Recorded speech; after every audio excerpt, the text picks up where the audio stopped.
onye mejeni katizenti iluzie solunu akụ na biri ịnata ọkwala ịna-agwazie kama ya n'ọgbọnọ okwu mgbali igbo ikachie ntị iluzie bulu onye omebezi na nibo okwu mgbali igbo ikachizie ntị jebe iluzie wolo n'anya nwanne m ebe n'ebe onye omebezi na nibo ọgazi amaka weji na-agọ mmụọ ọgazi amaka weji osili onye ọma nkenke n'ijiri ekeke na lọjika isadalo aji ashakata nna mụrụ sadebenu aji asadebe ebelenu ọsadebe nna ya mụrụ obi amụzie n'ochiri nwa ọsadebenu nnamo nwanne m ebe n'ebe na nwunye mmanụ ojeligwe ogbu evi nne ojeligwe bijila nwanne m ebe n'ebe na nwanne m ebezi na ebezina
jene kachenti jebelo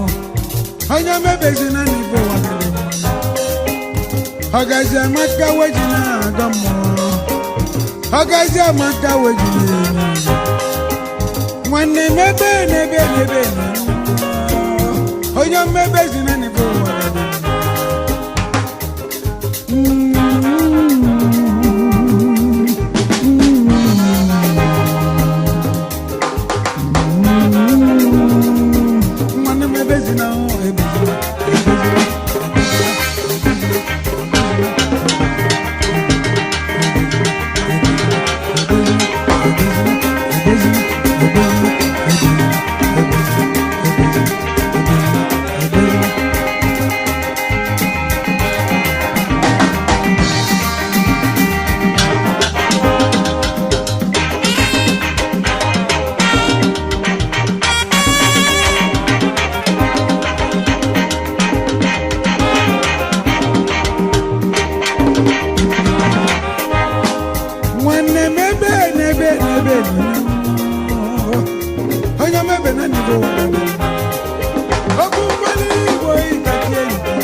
iyo kama ya ni mono angwana mebezina ebezina ebezina ebezina ebezina ebezina ebezina